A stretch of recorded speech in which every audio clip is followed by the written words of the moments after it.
That's your biography, and mine too.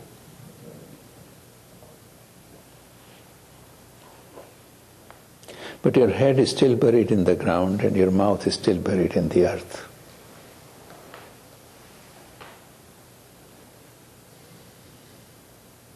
The head that has been placed heavenward scarcely ever thinks of heavens,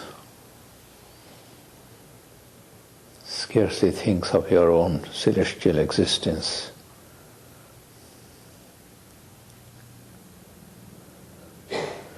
And now that you have progressed this far in your consciousness, in your awareness, in your identification, what is next?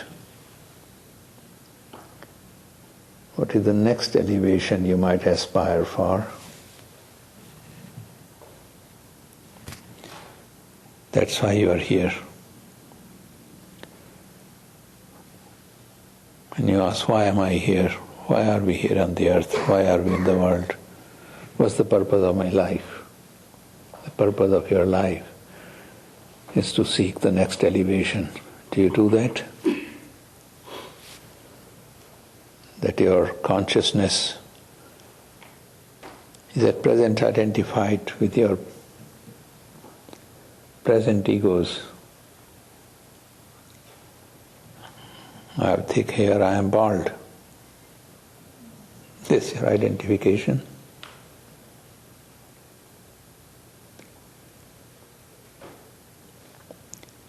I'm beautiful, I'm ugly. I see somebody beautiful, I am ugly. See somebody uglier than me, I am beautiful. Are you beautiful or are you ugly? Can't make up your mind.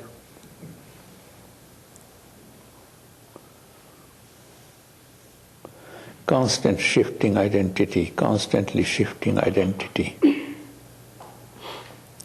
One moment this, next moment that. One moment happy, one moment unhappy. Can't make up your mind whether you are happy or unhappy, but mostly unhappy.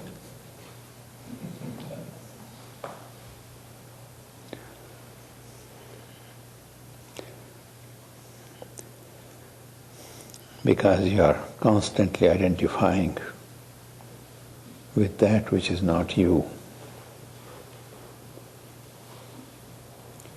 Same old lecture, boring stuff over and over again. Can't free ourselves through contemplation of these truths about ourselves. Freedom we don't seek. We shout freedom, freedom, freedom.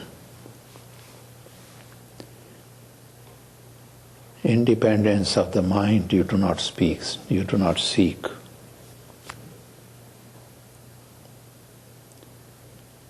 You seek all other kind of independence in the world.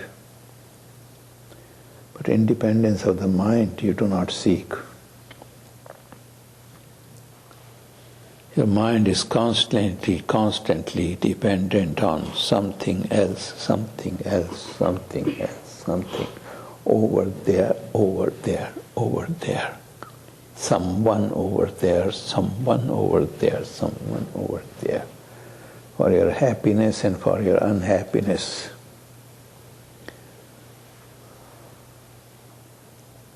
Akodhimam, avadhimam, ajinimam, mahasime. He shouted angry words at me. He hit me. He vanquished me. He laughed at me. He did it.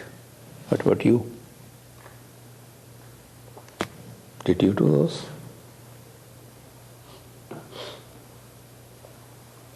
Why are you so dependent on what somebody else did?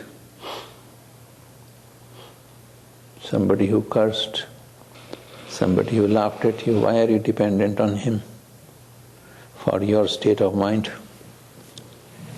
You can't make your own state of mind.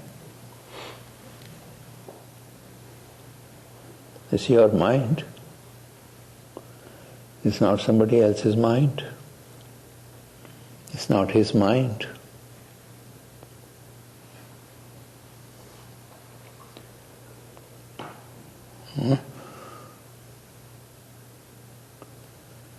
All sorts of makeup for beautifying the body.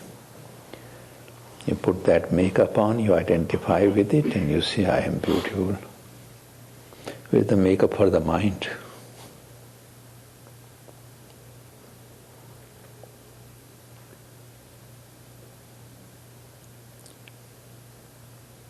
Seek the independence of your mind.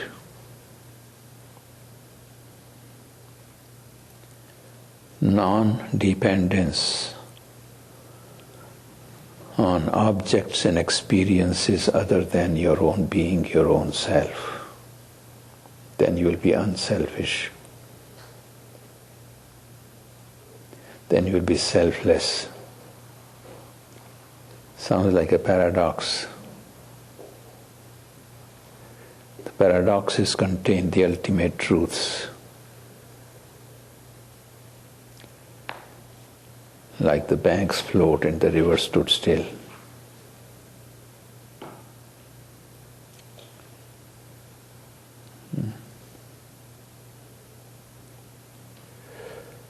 The purpose of silence is to disidentify from all those objects that you have become accustomed to identifying with yourself, that you are that. You are not that. Someone laughed at you. How does that become your identification? You say, I'm unhappy because somebody laughed at me. He laughed, you didn't.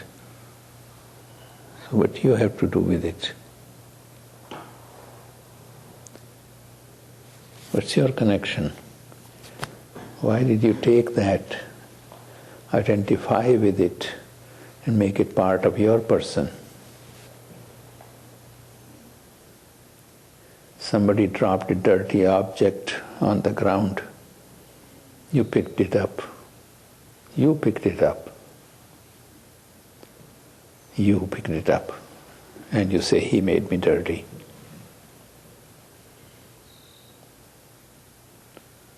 And now I'm dirty. Now I'm angry. Now I'm upset. Who told you to be so? Seek the independence of the mind. Silence is to be defined as practicing the independence of the mind. Non-dependence on external objects of identification. Non-dependence on the worldly experiences and their objects.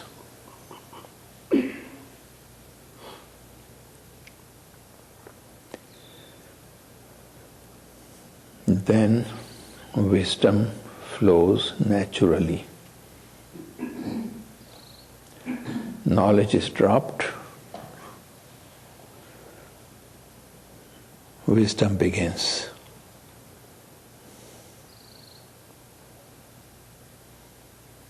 You know the difference between intellectual knowledge and wisdom?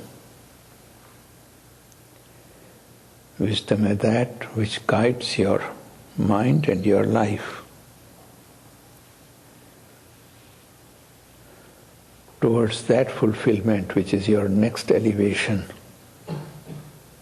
from the mineral to the vegetable, plant to the subhuman animal to the present animal called human. Not much difference at the moment. Ahara nidra bhaya maithunanja samanyametat pashubhir naranam dharmo hyesham adhiko vishesha dharmena hinaha pashubhi samana. A very ancient lawgiver, Manu said. consumption, ahara, eating, consumption. Swami Rama always spoke of these four fountains. Nidra, sleep.